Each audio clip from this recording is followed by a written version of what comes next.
Have you ever felt like something was watching you, something that shouldn't even exist?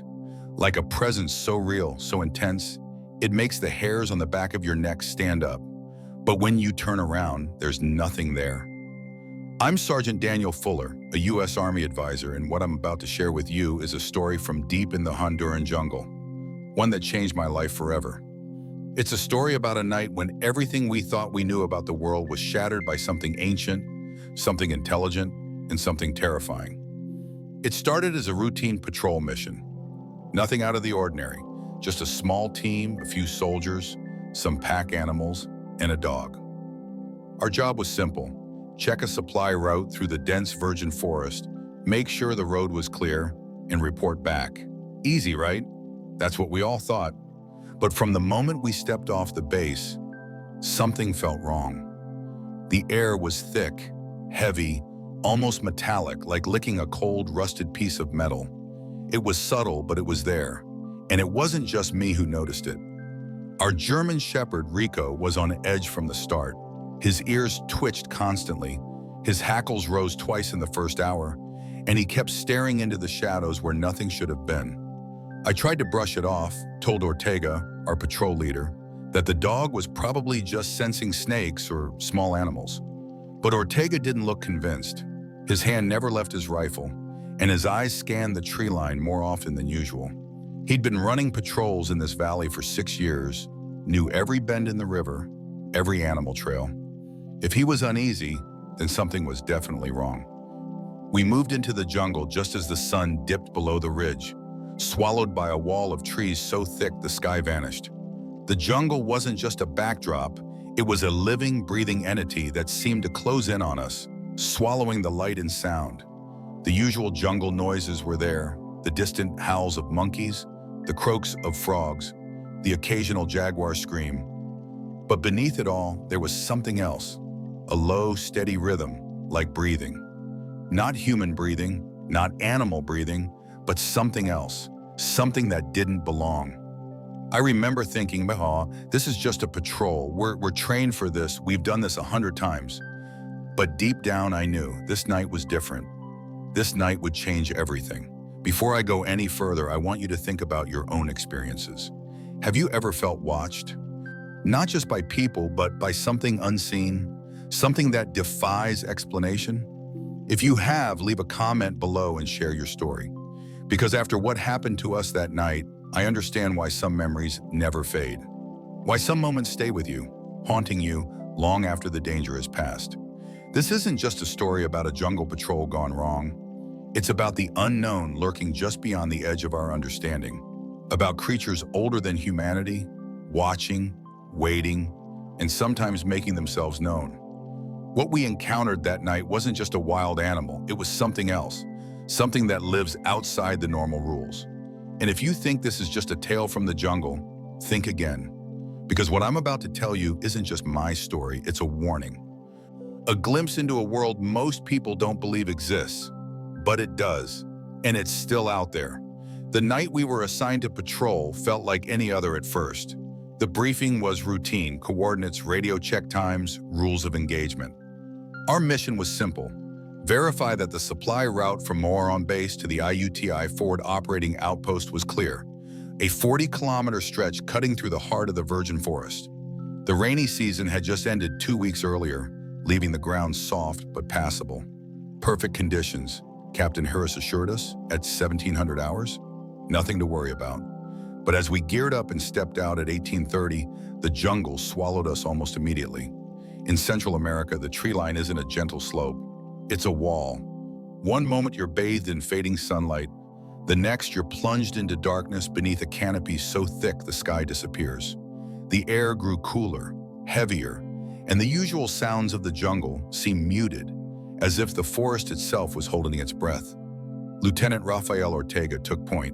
He was the kind of man who moved like he belonged in the jungle. 6 years running patrols in this valley, knowing every bend in the river, every animal trail.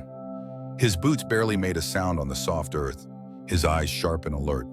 Behind him, Corporal Ethan Anderson carried the radio, a bulky PRC-77 with a spare battery strapped to his pack. Then came the 3 Honduran soldiers, Ramirez, Gutierrez and Soto, young but steady, fresh from training but solid. Behind them, two mules lumbered along, loaded with tents, rations, and ammunition. And bringing up the rear was me, Sergeant Daniel Fuller with the Rico, our German shepherd, on a lead. From the start, Rico was uneasy. His ears twitched constantly, swiveling to catch sounds I couldn't hear. Twice his hackles rose, and twice I stopped to listen, only to hear the normal symphony of jungle night. Howler monkeys calling, tree frogs croaking, the distant scream of a jaguar marking its territory. But Rico wasn't fooled. He growled low in his throat, lips pulled back to show teeth, and refused to move forward without a fight. Fuller, Ortega's voice came quietly over his shoulder. "The dog okay?" "Just jumpy," I said, trying to sound confident. "Probably smells a snake." Ortega nodded but didn't look convinced. His hand stayed close to his rifle, eyes flicking to the tree line more often than usual. He felt it too, that wrongness in the air. Something was watching us, something that didn't want us there. We reached the Rio Coco around 20-30 hours. The river was wide and black under the quarter moon, its current deep and steady. The trail hugged the north bank, where the undergrowth thinned enough to move without machetes. This stretch was dangerous. 3 kilometers of open mud flats where floods had killed the trees. No cover, no place to hide. If someone wanted to ambush us, this was the spot. Ortega raised his fist, signaling us to stop. He pointed to Ramirez and Gutierrez, sending them ahead to scout. They moved out, rifles up, spacing themselves 10 meters apart. Their infrared chem lights glowed faintly in the darkness as they disappeared into the shadows. That's when the first strange sound came, not from the jungle, but from the river. A deep, slow exhalation, like a whale surfacing, but wrong. Too much bass, too much force behind it. The sound rolled across the water and hit us like a physical blow. Rico went rigid, lips pulled back in a snarl, a low growl vibrating through his chest. "What the hell was that?" Anderson whispered. Ortega shook his head, jaw tight. "Manatees maybe. They come up river sometimes." "Manatees don't sound like that," I said. "I know," Ortega admitted quietly, "but I don't have a better answer." The radio crackled. Ramirez checking in. Trail clear to the first bend. No movement, no tracks. "Copy," Anderson replied. "Hold position." We moved forward, closing the distance to the scouts. The mules followed reluctantly, their hooves sinking into the mud with every step. Rico pulled against the lead, desperate to turn back. I had to drag him forward. Then the smell hit us, rich, organic, like a reptile house at a zoo, but stronger. That cold, clean scent of something ancient. It hung in the air thick enough to taste. Gutierrez stood at the water's edge, flashlight pointed down. "Señor, mire esto," he said. "Look at this." We gathered around in the mud. Prints, lots of them. Too big for a caiman, wrong shape for a jaguar.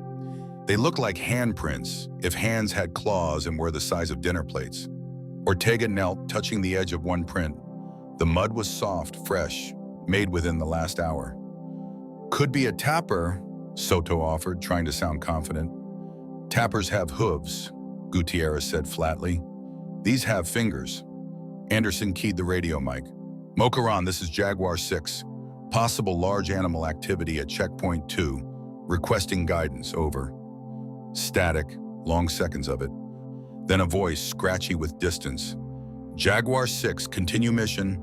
Maintain radio discipline. Out." Not helpful, but expected. Command did not like questions they couldn't answer. Ortega stood, wiped his hand on his pants. "We keep moving. Stay tight. Eyes on the water." We reformed the patrol and pushed forward. The trail ran barely 3 meters from the river's edge. To our left, black water moving silently. To our right, jungle so dense you couldn't see 5 meters in. If something wanted us, we had nowhere to run. The breathing sound came again, closer this time. Steady, deliberate, like something sleeping or waiting. Rico stopped dead, refused to move. I pulled the lead. He pulled back, claws digging into mud. His growl turned into a whine, high and panicked. "Fuller," Ortega warned. "I'm trying," I said. but Rico wouldn't budge. Then it happened.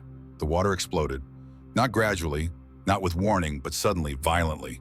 A sheet of white foam sprayed 20 meters ahead of us, and something massive broke the surface. The wave it created crashed onto the muddy bank, soaking us with cold spray. For 3 seconds, I saw it clearly in the moonlight. The head alone was bigger than an oil drum. Long snout, eyes set forward, catching the light like mirrors. The body behind it was thick and muscled, covered in dark, wet scales that shimmered like oil. It didn't roar or hiss. It just rose up, water cascading off it in slow, oily sheets, and looked at us. Then it slammed back down, sending another wave crashing over the mud. And just like that, it was gone. For a moment, no one moved. We stood frozen, rifles half raised. Our brains struggling to process what we'd just seen. "Did you see that?" Anderson whispered. "Yes," Ortega said, voice tight and controlled, the voice of a man forcing himself not to panic. "We all saw it. One of the mules broke. It snapped its lead and bolted back the way we'd come, the supplies on its back clanging and crashing as it ran. The second mule tried to follow, but Ramirez grabbed its bridle and held on. Rico was done. He lunged away from me, jerking the lead out of my hand. The dog shot into the jungle and disappeared. "Let him go," Ortega said. "We need to move. Now." "Move where?" Gutierrez's voice cracked. "Did you see the size of that thing?" "I saw it," Ortega snapped, "which is why we're not staying here. Forward operating post is 8 kilometers. We can make it in 2 hours if we push. There's concrete walls with real cover." "What if it follows?" Soto asked. "Then we deal with it," Ortega said. "But not here, not in the open." Anderson was already on the radio. Mocaron, this is Jaguar 6. We have contact with unknown large animal. Extremely large. Requesting immediate guidance. How copy?" Static hissed underneath it. Something else. A pulsing rhythm, like breathing. Long inhales, long exhales. "Moaron, how copy?" Anderson repeated. Nothing, just that pulse, long intake, slow exhale. "Radio's on," Anderson said. "Check it," Ortega ordered. Anderson pulled the handset away from his ear, examined the connection. "It's fine. Signal strength is good, but someone's on the frequency." "Who?" I asked. "I don't know, but they're not talking, just breathing." Another sound came from the water. Not the breathing this time. A splash, deliberate. Like something testing the depth or the distance. "Move," Ortega said. "Now." We moved fast, not quite running, but close. The remaining mule struggled to keep pace, its load shifting with every step. Ramirez pulled it along, cursing in Spanish. The trail curved right, following the river bend. Here, the bank rose slightly, giving us a meter of elevation. Not much, but enough to see the water's surface. I kept glancing left, searching for movement, for that shape rising again. The jungle around us had gone silent, completely silent. No frogs, no insects. Even the nightbirds had stopped. It was like the entire ecosystem knew something was wrong. Like every living thing had the sense to hide. We covered a kilometer, then another. The trail straightened, running through a section where the floodplain widened. Open mud on both sides, moonlight turning everything silver and black. That's when the mule started screaming. Not braying, screaming. A sound I'd never heard a mule make, pure terror. It reared up, pulling Ramirez off his feet. The load on its back shifted, tipped, and half the supply slid off into the mud. "Hold it," Ortega shouted. Ramirez tried. He wrapped both hands around the bridle and pulled down with his full weight. But the mule was beyond control. It twisted, kicked, and then ran straight toward the river. "Stop it!" Gutierrez yelled. But there was no stopping it. The mule hit the water at full speed and kept going, waiting until the current caught it.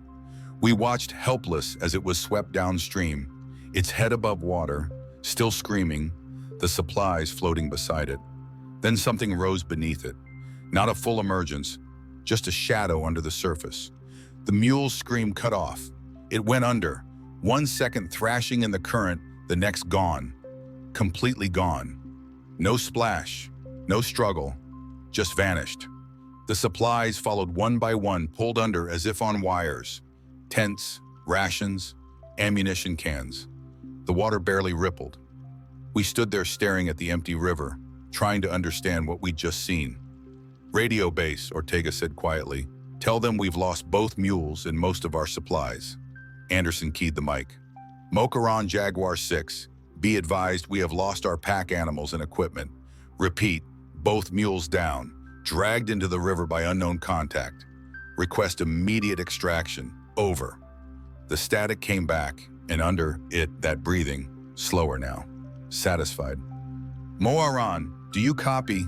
Anderson's voice was tight. "We need extraction. We need it now." The breathing changed, became a sound almost like a chuckle.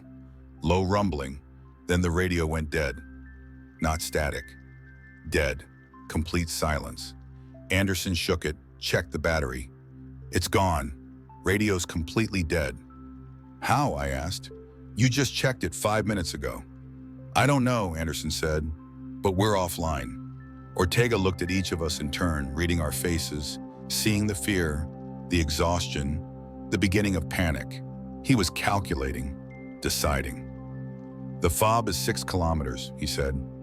"They have working radios there. Probably already heard us. We double time it, and we're there in 90 minutes. "What if that thing comes back?" Soto asked. "Then we fight," Ortega said simply. "But we don't fight it here. We find cover. We find walls. We find a fighting position." He was right. Staying in the open was suicide. If that thing decided to come onto land, we were dead. Our only chance was the fob. We started moving again, faster now, the adrenaline pushing us beyond normal fatigue. My legs burned, my lungs ached, but I kept going. We all did. Behind us from the river, that breathing sound followed, never quite catching up, never quite falling behind. Just there, constant, a reminder that we were being watched, tracked. The jungle closed in tighter as we pushed forward, the trail narrowing beneath the thick canopy. The river was always just to our left, dark and silent, a black mirror reflecting the faint moonlight. Every step felt heavier, the weight of what we'd seen pressing down on us like the humid air. Rico was gone, vanished into the shadows, and the mules were lost to the river's depths. We were alone, stripped of supplies, with only our rifles and the growing dread in our chests. Ortega led the way, his face grim but determined. He knew the terrain better than anyone, but even he couldn't hide the tension in his movements. The breathing sound from the river followed us relentlessly, steady, deliberate, like a predator marking its territory. It never got closer, never fell behind. It was always there, a constant reminder that we were being hunted. Then, just as the trail curved sharply around a bend, the water erupted again. This time it wasn't a sudden splash or a quick rise. It was slow, deliberate. The surface rippled outward in perfect circles, spreading like a warning. I looked down and met eyes. 2 glowing amber orbs set deep in a head the size of a compact car. They reflected the moonlight with an eerie intelligence, watching me with a calm that froze my blood. It wasn't curiosity, it was recognition. It knew exactly who I was. Time stretched and compressed all at once. That stare lasted forever and no time at all. I couldn't move, couldn't breathe. Just stood there, rifle in hand, useless, while something impossible studied me from less than 10 feet away. Then, as silently as it had appeared, it sank beneath the water. The eyes disappeared without a ripple, swallowed by the black river. My legs gave out. I sagged against the rock face, gasping for air. "Fuller!" Anderson grabbed my arm, shaking me back to reality. "Move! Keep moving!" I found my feet and stumbled forward, heart pounding like a drum in my chest. We cleared the narrows and broke into faster ground. Behind us, the water stayed quiet, but those eyes burned into my memory like a brand. We ran, properly ran, discipline forgotten, training abandoned, just 6 terrified soldiers sprinting through the jungle, chasing the promise of walls, light, and safety. The forward operating base came into view at 1:30 hours. Perimeter lights glowed like a beacon in the darkness. We crashed through the wire, past the sentries, and collapsed in the dirt, chests heaving, unable to speak. Lieutenant Marks, the duty officer and an American advisor like me, came running. He took one look at our faces and knew something had gone horribly wrong. "Where are your Miz?" he asked. "Where's your dog? Where's your gear?" he pressed. Ortega looked up at him. "Gone, the river took them." "The river?" Marks frowned. "What do you mean the river took them?" "Exactly what I said," Ortega replied. Marks looked at me. "Fuller?" I nodded. "He's telling the truth. I saw it. We all saw it." "Saw what exactly?" Marks asked. I opened my mouth, closed it, tried to find words that wouldn't sound insane, failed. "I don't know what it was," I said, "but it was big, bigger than anything that should exist in this river." Mark studied us for a long moment, then nodded. "Get inside, get cleaned up. We'll debrief in 20 minutes. The debriefing room was small and bare, concrete walls, a single bulb hanging from the ceiling, a table with chairs. Standard military interrogation setup. Lieutenant Marks sat across from us with a notebook and a tape recorder. Behind him, Captain Rodriguez, the Honduran army commander, arms crossed, face unreadable. "Start from the beginning," Marks said. "Everything. Leave nothing out." Ortega did most of the talking. He was good at reports, kept it factual. Times, coordinates, observations. He described the breathing sounds, the tracks in the mud, the moment the first mule bolted, the second one entering the water and being dragged under. "And you saw what took it?" Marks asked. "A shadow," Ortega said. "Under the water. Large, moving deliberately." "How large?" "Bigger than the mule, significantly bigger." Marks wrote it down, then asked about the equipment, the supplies pulled under after the mule. "Could it have been caught in the current?" he asked. "No," I said. "The current was strong, but not that strong. And the way it went down, all at once, coordinated, that wasn't natural." Marks looked at me. "You're saying something pulled them down intentionally?" "Yes, something big enough to pull a full-grown mule underwater without a struggle." He was quiet for a moment, then asked about the radio interference. Anderson leaned forward. "It started about an hour into the patrol, static on the frequency, but underneath a pulsing sound, like breathing, long inhales, long exhales. When we tried to contact base after the first incident, the breathing got louder. Then the radio died completely." "Battery?" "Fresh battery. Radio was fully functional before we left. I checked it twice." Marks made another note. Captain Rodriguez spoke in Spanish, Ortega responded. They went back and forth for a minute. Rodriguez looked skeptical but concerned. "The captain wants to know if anyone was injured," Marks translated. "No injuries," Ortega said. "But we lost Rico." "The dog? He broke free and ran?" "Yes." "Any signs of drug runners, contras, local gangs?" "Nothing. Ortega said this wasn't human." "You're certain?" "I'm certain." Marks clicked off the tape recorder and leaned back. "You understand how this sounds." "I understand," Ortega said. "But I also understand what I saw. What we all saw. Something is in that river. Something dangerous." Rodriguez spoke again. Marks translated. "The captain said there have been stories, local rumors, fishermen who lost nets, villages that won't go near certain stretches of water. He didn't believe them before. Now he's not sure." We sat in silence. The bulb above flickered. The generator hummed. Normal sounds, safe sounds. But they felt thin, like a curtain that could be pulled back at any moment. The radio crackled again. But this time it wasn't the usual static or distant voices. Beneath the hiss, there was something else, a slow, rhythmic pulsing, like breathing, long inhales, long exhales. It was chilling, unnatural. Anderson's fingers trembled as he keyed the mic, trying to reach base. "Moron, this is Jaguar 6. We have contact with an unknown large animal, requesting immediate guidance. Over." The response was silence. Just that pulsing breath, growing louder, almost like a taunt. Then unexpectedly the radio went dead. Not static, not interference. Dead. Complete silence. Anderson shook the handset, checked the battery. "It's gone. Radio's completely dead." "How?" I asked, disbelief creeping into my voice. "You just checked it 5 minutes ago," Anderson said, frustration and fear mixing in his tone. "I don't know, but we're offline." Ortega's eyes scanned the jungle, sharp and calculating. He saw the fear in our faces, the exhaustion, the creeping panic. "The fob is 6 kilometers ahead," he said. "They have working radios there. They'll be expecting us. We double time it, and we're there in 90 minutes. "What if that thing comes back?" Soto asked, voice barely steady. "Then we fight," Ortega said simply.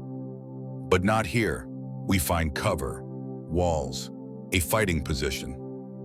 The weight of those words settled over us. Staying out in the open was suicide. If that creature decided to come onto land, we were dead. Our only chance was the fob, fortified, concrete walls, somewhere we could hold a line. We started moving again, faster now. The adrenaline pushed us beyond normal limits. My legs burned, lungs ached, but I kept going. We all did. Behind us, from the river, that breathing sound followed.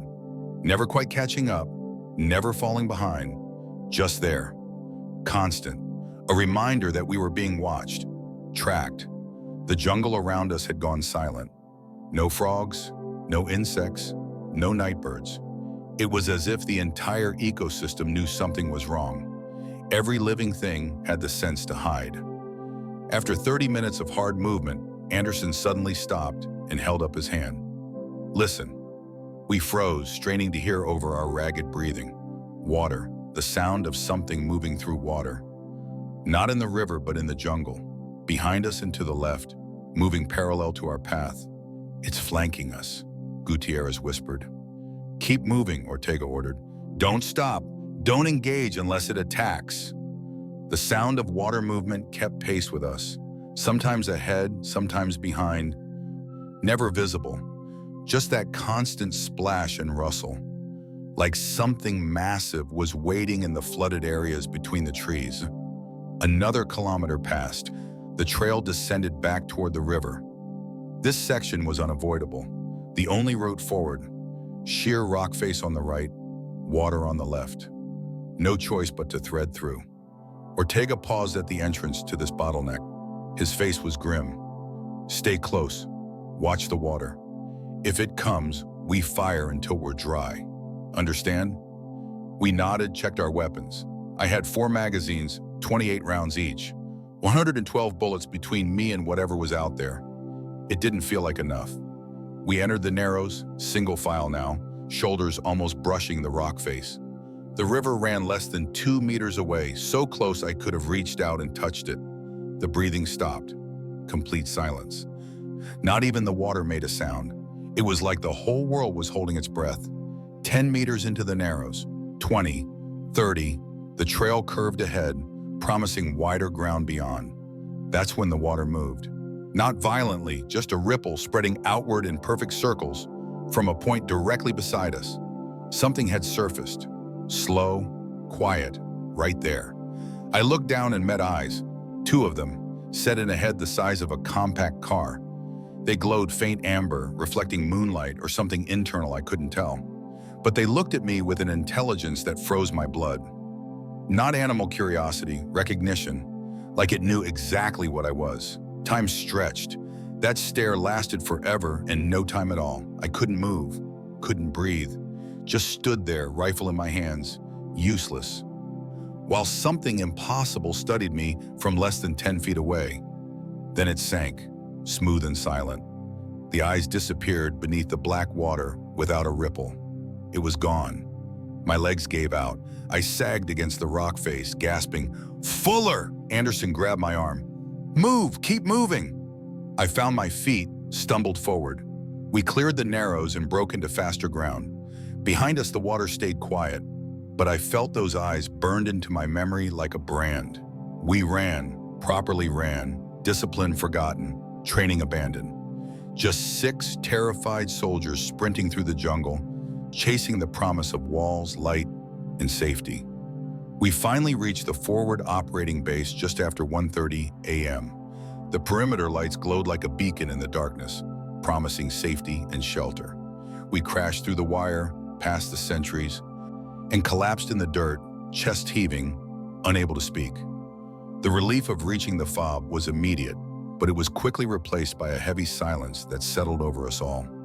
Lieutenant Marks, the duty officer, and an American advisor like me came running toward us. He took one look at our faces and knew something had gone horribly wrong. "Where are your mules?" he asked sharply.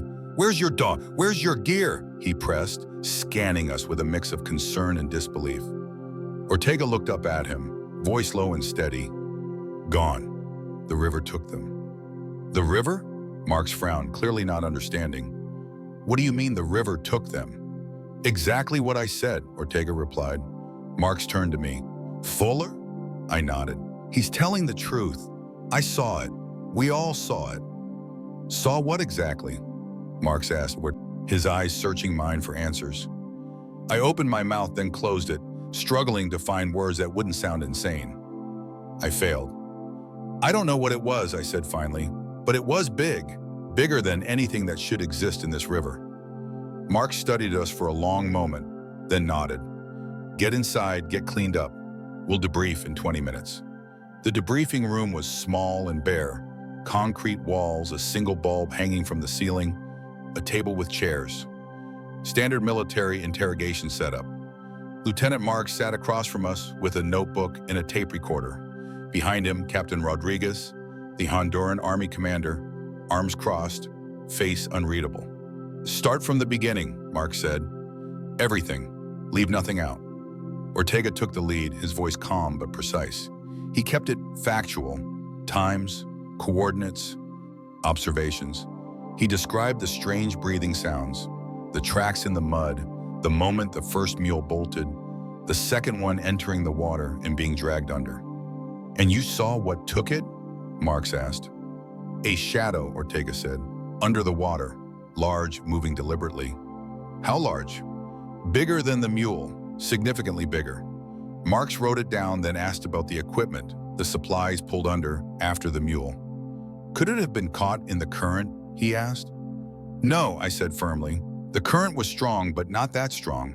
And the way it went down all at once, coordinated, that wasn't natural."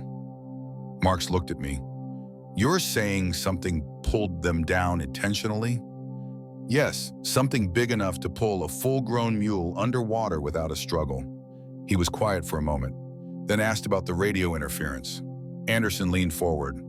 "It started about an hour into the patrol, static on the frequency but underneath a pulsing sound, like breathing, long inhales, long exhales. When we tried to contact base after the first incident, the breathing got louder. Then the radio died completely." "Battery?" "Fresh battery. Radio was fully functional before we left. I checked it twice." Marks made another note. "Captain Rodriguez spoke in Spanish," Ortega responded. They went back and forth for a minute. Rodriguez looked skeptical but concerned. "The captain wants to know if anyone was injured," Marks translated. "No injuries," Ortega said, "but we lost Rico." "The dog? He broke free and ran?" "Yes." "Any signs of drug runners, contras, local gangs?" "Nothing." "Ortega said this wasn't human." "You're certain?" "I'm certain." Marks clicked off the tape recorder and leaned back. "You understand how this sounds?" "I understand," Ortega said, "but I also understand what I saw. What we all saw. Something is in that river. Something dangerous." Rodriguez spoke again. Marks translated. "The captain said there have been stories, local rumors, fishermen who lost nets, villages that won't go near certain stretches of water. He didn't believe them before. Now he's not sure." We sat in silence. The bulb above flickered. The generator hummed. Normal sounds, safe sounds, but they felt thin, like a curtain that could be pulled back at any moment. "What happens now?" Anderson asked quietly. "You stay here," Mark said. "We'll send a recovery team back along the trail at first light. See if we can find any of the equipment, document the tracks, take photographs, build a real report." "You won't find anything," I said. "It pulled everything underwater. And those tracks we saw, by morning they'll be gone. Rain, animals. The jungle covers things fast." "Maybe," Marks admitted, "but we have to try. We have to document this properly or command will never believe it." He stood. "Get some sleep. You're on stand down until the recovery team comes back." "That's an order." We filed out. Captain Rodriguez stopped Ortega at the door. They spoke in low Spanish. I caught words. Cuidado, peligroso, no volver. Be careful, dangerous, don't go back. The barracks were basic. Plywood walls, cots with mosquito nets, a single fan spinning overhead. Anderson and I took bunks near the door. The Honduran soldiers took the far end. We didn't talk. We just stripped off our gear and lay down. But nobody slept. I stared at the ceiling, watching the fan blades turn, thinking about those eyes. That intelligence, the way it had looked at me like I was an interesting specimen, something to study. Days passed in a strange haze after the incident. The recovery team left at first light, 6 fresh soldiers led by Lieutenant Marks, armed with radios and cameras. Captain Rodriguez wanted to go with them, but Marks convinced him to stay behind. Command responsibility, he said. We watched them disappear into the jungle, swallowed by the thick green wall that had swallowed us just days before. The morning dragged on. We cleaned weapons, checked equipment, tried to eat breakfast, but the food tasted like ash and the coffee like dirt. My stomach twisted in knots. Anderson sat beside me at the mess table, his eyes distant. You think they'll find anything? He asked quietly. No, I said. Whatever that thing is, it's smart enough to hide. Smart? Anderson repeated, raising an eyebrow. You really think it's intelligent? I thought about those eyes, glowing amber, calm, calculating. Yeah, I think it's intelligent. And I think it's been there a long time, long enough to know how to avoid people when it wants to. Then why did it show itself last night? Anderson asked. That was the question. Why emerge? Why take the mules so deliberately? Why let us see? I don't know, I admitted. Maybe we surprised it. Maybe it was territorial. Or maybe what? Anderson pressed. Maybe it wanted us to know it was there. Maybe it was sending a message. Anderson stared at me. That's a dark thought. Yeah, it is. Later that day, the recovery team radioed in. Their report was brief. They'd found the spot where the mules were lost, scattered supplies on the bank, and tracks in the mud. But the tracks were distorted, washed out by rain overnight. Hard to photograph, impossible to cast. They brought back what equipment they could recover. Lieutenant Marks looked tired and frustrated when they returned. He dropped a soaked backpack on the ground. That's all we found. 1 backpack, 3 ration boxes. Everything else is gone. What about the tracks? Captain Rodriguez asked. Washed out, Mark said. We documented what we could, but it won't be enough for command. They'll say it was animal activity, large caiman maybe, or a jaguar dragging kills. Jaguars don't hunt in water, Ortega said flatly. And caimans don't surface breathe like that. I know, Mark said, but try explaining that to someone who wasn't there. The official report came down 2 weeks later. Brief, clinical. Patrol Jaguar 6 encountered large aquatic predator species unknown in grid sector 4 to 7 along Rio Coco River. Towpack animals and associated equipment lost. No personnel casualties. Recommends sector be marked as high wildlife activity zone. Future patrols to maintain distance from river in this area. That was it. Nothing about the breeding, nothing about the intelligence, nothing about the breathing or the radio interference. Just large aquatic predator. Species unknown. The sector was marked on the map. Red zone. Avoid if possible. Don't camp within 200 meters of water. Standard precautions. Life went back to normal. Patrols, training, maintenance. The routine of military life. But I couldn't shake it. That feeling of being studied, measured, found, interesting. 3 months later, I was in the base library, a dusty room filled with old National Geographics and field guides. Flipping through a book on Central American wildlife, I found something, a page marked with a coffee stain, an article about indigenous legends. The mosquito people, native to the Rio Valley, had stories, old stories passed down for generations, about Lhasa, a creature living in deep rivers, part serpent, part crocodile, part something else, said to be intelligent, territorial. It would take animals and sometimes people who ventured too close to its domain. Not evil, just ancient, a remnant of a time before humans. Most dismiss these as myths, exaggerated tales to explain drownings or crocodile attacks. But some descriptions matched what we saw. The size, the behavior, the glowing eyes. I photocopied the article and kept it in my footlocker. Didn't show anyone. But I read it late at night when I couldn't sleep. When those eyes haunted my thoughts, the question wasn't what it was. That almost didn't matter. The question was why it let us see, why it took the malls in front of us, why it made itself known. Anderson had asked the same thing. I'd said maybe it was sending a message. But what message? Stay away, I'm here. You're in my territory. Or something else, something darker. Like it was testing us, seeing how we'd react, learning about us the way we'd tried to learn about it. If that was true, then we'd failed the test. We ran, panicked, reported it, and in response, they buried it, silenced us, marked the map, moved on. But that thing was still there, still in the river, still waiting. The official silence was deafening. After the incident, everything was swept under the rug. The military issued a brief report, labeled the creature an unknown aquatic predator, and marked the area as a high wildlife activity zone. But the truth was buried deep beneath layers of bureaucracy and classified files. The story we lived through was reduced to a few cold lines on a page, stripped of the fear, the intelligence, the sheer impossibility of what we'd seen. Ortega was reassigned shortly after. No explanation, just orders. He left the base quietly, transferred to another region far from the Rio Coco. The Honduran soldiers, Ramirez, Gutierrez, Soto, they all put in for early discharge. Medical reasons, psychological reasons, command approved them within days. Unusual unless command wanted them gone. I never saw them again. Rumors floated around the base. Some said they'd been broken by what they'd seen. Others whispered about threats, about pressure to stay silent. Whatever the truth, they disappeared from my life, and the story was left with me. The military's official stance was clear. No personnel casualties, no confirmed sightings, just an unfortunate loss of pack animals and equipment, but we knew better. We had seen something real, something dangerous, something intelligent. Years passed. I tried to bury the memory, to live a normal life, but the nightmares never stopped.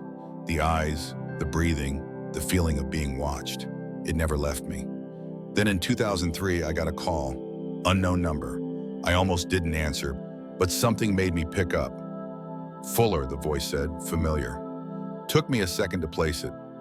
Anderson. We hadn't spoken in 9 years, not since Fort Benning, when we processed out on the same day, shook hands, and promised to stay in touch. But we never did. How'd you find me, I asked. Wasn't easy, he said. But I needed to talk to you about Honduras, about what we saw. My stomach tightened. Why, what happened? I've been researching, Anderson said.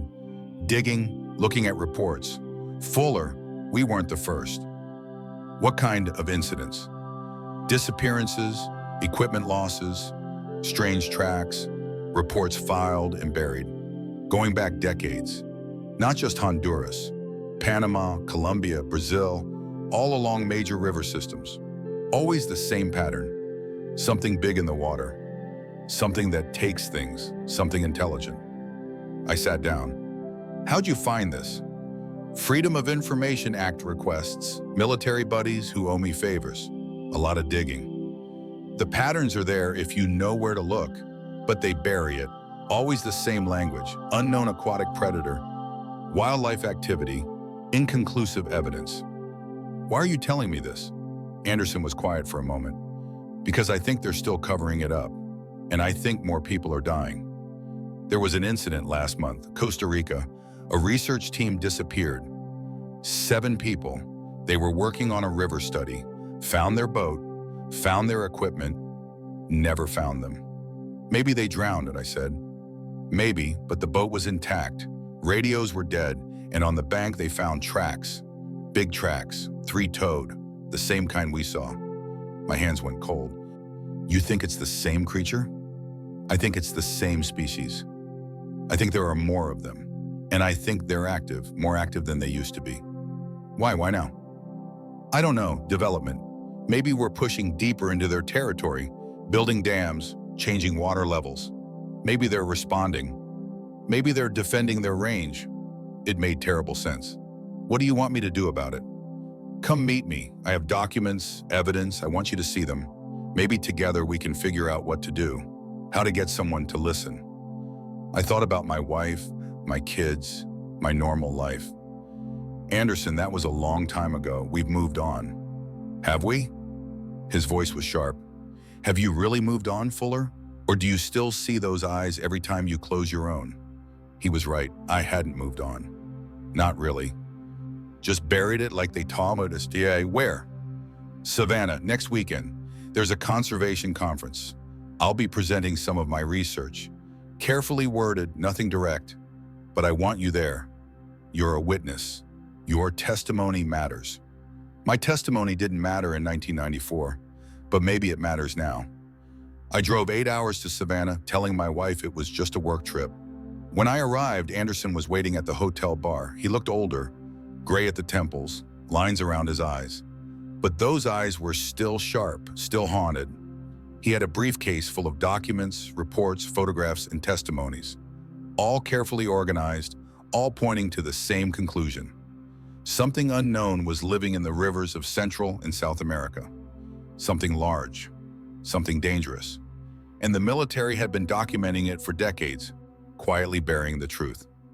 Look at this, Anderson said, spreading photos across the table. One showed a patrol boat crew vanished in Colombia.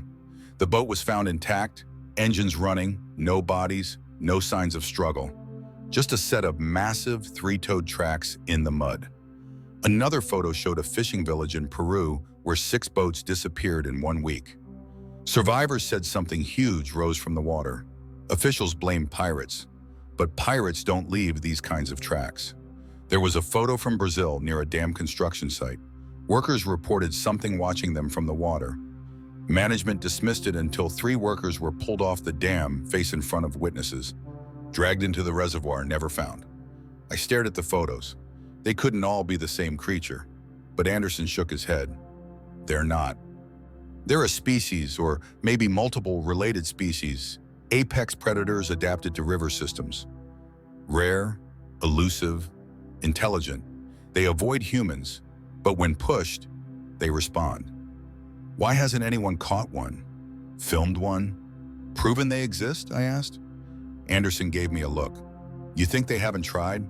There have been expeditions, research teams, military operations. Some never came back. Others returned empty-handed. These things are smart. They know how to hide. And when they can't, they eliminate the threat. Eliminate, I asked, swallowing hard. Yes, kill. I finished my drink, the weight of it all settling on me. So what's the goal here? Expose this? Force the military to admit it? No, Anderson said, the military will never admit it. It's too big, too bizarre. It would cause panic, undermine public confidence. They'll keep burying it. But scientists need to know. Conservationists, people working on river systems, they need to understand what they're dealing with. And you think they'll believe us? Some will. The ones who've seen strange things themselves. The ones who know there are holes in the data, missing pieces. Once enough people know, it becomes harder to suppress. It becomes part of the scientific conversation. The conference was small, about 60 people, biologists, conservationists, a few government officials.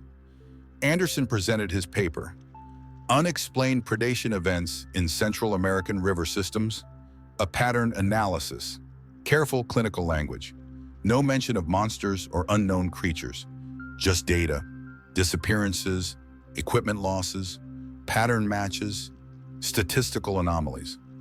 When he finished, the room was quiet. Then came the questions, skeptical, probing. Could this be crocodilian activity, drug runners, confirmation bias? Anderson handled them professionally, planting seeds of doubt, making people think. Then they called me up. We have a witness, they said. Lieutenant Daniel Fuller, retired U.S. Army, will describe his firsthand observation. I stood at the podium, looked at those faces, and told the truth. Simple, factual, no embellishment. What we saw, what happened, what we lost. When I finished, the room was even quieter. Nobody asked questions. They just looked at me. Some with belief, some with skepticism, some with something else. Recognition. Like they'd seen things too, but never had the courage to speak. After the presentation, 3 people approached me privately: a Brazilian biologist, a Panamanian ranger, and a British documentary filmmaker. All had stories, similar stories, incidents never officially recorded. The biologist had been studying river dolphins in the Amazon. One night, something large circled his floating platform for hours just beneath the surface. He saw eyes glowing faintly, watching. The ranger investigated a disappearance in the Darien Gap, found tracks no one could identify, took casts, sent them to experts. They said unknown species, possibly reptilian. The case was closed as a jaguar attack, but he knew better. The filmmaker had shaky footage from a helicopter over a remote Venezuelan river. Something large moving beneath the surface. Something no known species could explain. He tried to investigate further, but was denied permits, told the area was too dangerous. Military activity. We exchanged information, promised to stay in touch, built a small network of people who knew, who'd seen, who believed. Over the years, more stories surfaced. The internet made it easier. Forums, private groups, people sharing experiences they never reported officially. The pattern grew clearer. These creatures, whatever they were, had a range primarily Central and South America, major river systems. Territorial, aggressive when threatened, but generally avoided humans unless humans pushed too close. Then they responded, taking animals, equipment, sometimes people, always near water, always quick, always leaving minimal evidence. In 2008, a major incident in Ecuador made headlines, quietly. A petroleum exploration team on the Napo River reported interference with their equipment. 3 days later, their base camp was attacked at night. 7 people killed, 5 escaped. Survivors described a creature the size of a truck, moving on 4 legs and 2 legs, covered in scales, eyes reflecting flashlights. The government blamed guerrillas, but forensic evidence didn't match human weapons. The wounds were too large, too deep, made by claws and teeth no human possessed. The military sent a heavily armed team. They found the camp destroyed, bodies, massive tracks leading back to the river. They waited 2 weeks. Nothing. Then one night something rose from the water. Soldiers opened fire, hundreds of rounds. They hit it, saw impacts, but it didn't go down. It sank back into the water and disappeared. They found blood, but no body. Whatever it was, it survived and escaped. That incident finally got quiet attention. Government scientists, wildlife experts, military advisors investigated. Reports were classified, but leaks happened. Always do. Through leaks, we learned they confirmed it. Unknown species, reptilian, massive, highly intelligent, possibly endangered, aggressive only when defending territory. Recommendations were made: designate protected river sections, limit development, restrict military activity. Not because they cared about the creatures, but because they cared about losing more people. Some governments listened, others didn't. Development continued, dams built, oil wells drilled.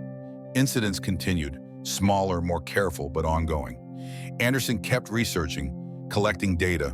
In 2015, he tried to publish a comprehensive paper in a major scientific journal. Rejected, insufficient evidence. Extraordinary claims require extraordinary proof. The usual academic gatekeeping. He tried other journals. Same result. The evidence was there. The pattern was clear. But without a body, DNA, undeniable proof, they wouldn't publish. Wouldn't risk their reputation on something so bizarre. Anderson died in 2017. Heart attack. 52 years old. Too young. His research was packed up by his family. Most of it thrown away. They didn't understand what it meant. Didn't know why he spent years chasing shadows. I tried to preserve what I could, digital copies, scans, but a lot was lost. Years of work gone. Now I'm the last one. The last witness from that night in '94 still willing to talk. Ortega died in 2012, motorcycle accident. The Honduran soldiers? I don't know. Lost contact years ago, maybe alive, maybe not. Either way, they're not talking. So it falls to me to put this on record, to say what happened, what I saw, what I know. In Honduras, 1994, along the Rio Coco River, something rose from the water, something ancient, something intelligent, something that took our animals and equipment and left us alive to remember, to carry the knowledge, to understand we're not alone. We're not the apex predator we think we are. That thing is still there in that river, in other rivers, moving through dark water, watching from beneath the surface, learning about us as we stumble blindly through territories we don't understand. The military knows, governments know, but they'll never admit it.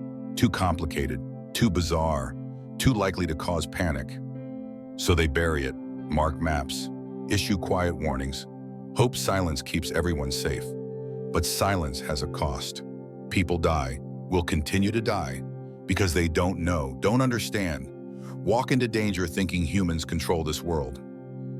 We don't. We share it with things older than our species, things adapted to environments we've barely explored, things that won't go extinct just because we pretend they don't exist. This is my testimony, my final statement. I'm 71 now, heart's not what it used to be, memory's starting to fade. But those eyes, crystal clear, burned into my mind like yesterday. I saw something in Honduras, something real, and it saw me, looked right into my soul, decided I wasn't worth killing. Maybe that was mercy, maybe contempt. I'll never know, but I know it's there. And if you're reading this, if you work on rivers in Central or South America, if you plan expeditions, research, development, you need to know. You need to understand some territories have guardians. Old guardians, dangerous guardians. They don't negotiate, they don't retreat. They just watch and wait. And when you push too far, they respond. Stay away from deep water. Don't camp on riverbanks. Listen to the locals when they tell you stories. Because those stories, they're not myths, they're warnings. The world is stranger than you think, deeper than you imagine. And there are things in the water waiting. That's my truth. Take it or leave it. Believe it or don't. I'm past caring about belief. I just want it said, want it known, want someone, somewhere to read this and maybe think twice before wading into a dark river in a jungle far from help. Because if you see those eyes, if you feel that presence, if you hear that breathing in the darkness, it's already too late.